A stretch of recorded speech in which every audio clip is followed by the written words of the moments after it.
Let's take a look at how to add users into OnTarget Clinical. Go to Configure, Security, and Configure Users.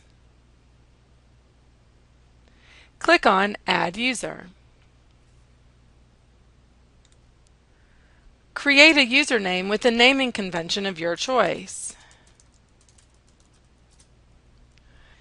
The first name and last name fields are optional and helpful if it is not clearly indicated in the username.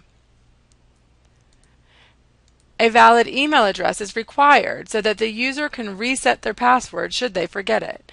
The system will send the reset link to this email on file for the user.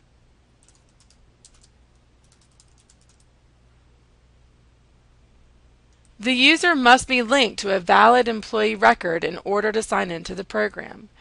There is one exception to this rule, and you will learn about that next when reviewing the client relationship to the user. The employee record is created in the employee's desktop, and the minimum required information should be entered in order to establish the record. The link between the username and the employee is critical for the signing of notes, as it is a means for authenticating the electronic signature. This link also serves as a digital signature if the graphic image of the signature is not uploaded. We will look at an example of a digital signature in just a minute. A client is linked to the username typically when someone from outside the agency will be signing into the program to review a particular client's record. A good example of this usage is when a parent would like to be able to review the components of their child's record. Another good example is when a case manager, care coordinator, or even an auditor from another agency needs to review a client's chart. With this link, there is no need to link the user to the employee, as often this type of user is not an employee within your agency. When the user is linked to just a client, they will be automatically granted read-only rights to view only this client's treatment plan, approved notes, and schedule. Give the user a password and then confirm the password. The password needs to meet the standard requirements of a strong password: at least one capital letter, one number, one symbol, and 7 or more characters. If you would like the user to create a password that will be memorable for them, check this box so that they will be prompted to create their own password upon their initial login. This allows the administrator to easily create generic passwords for each user and then allow them to create more meaningful ones themselves. You may also choose to never require a password to change. This setting overrides the password reset configuration managed under Edit Company Settings.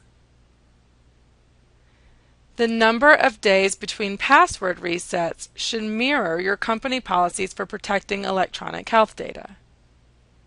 If you want to override this rule, this checkbox does so. This setting allows the security administrator to dictate if each user should receive email notifications when tasks are assigned to them. Because tasks can play a critical role in managing the data, especially the notes, administrators may want to ensure that this additional notification is occurring so that staff are fully aware when there are open items to be addressed or messages that need to be conveyed. If the administrator does not enable this here in Securities, then each user can enable this themselves by going to Options and Preferences.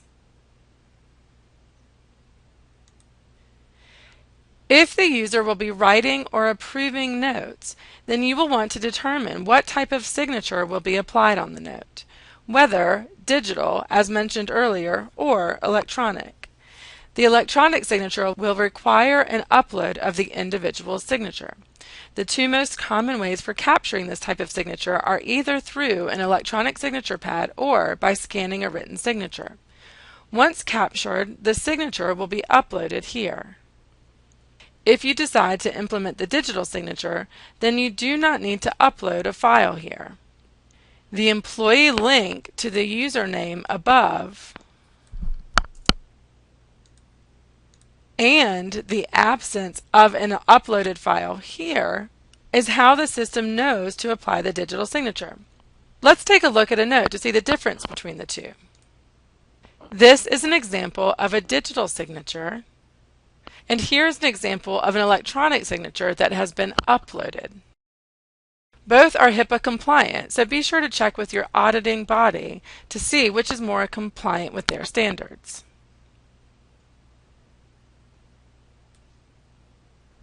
You will then determine which cost centers the user will be allowed to access client and employee data for.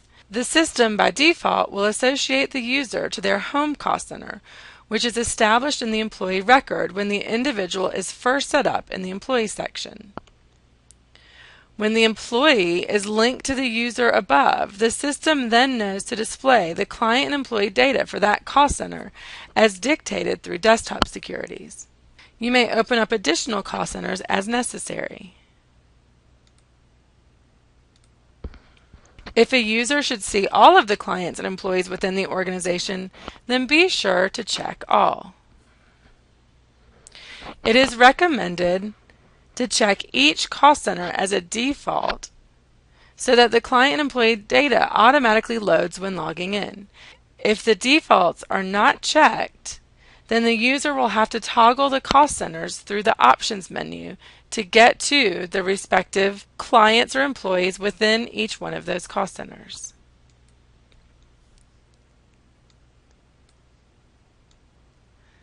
Lastly, you will want to assign each user to a role. This is critical as the role is what dictates the rights each user has when logging in.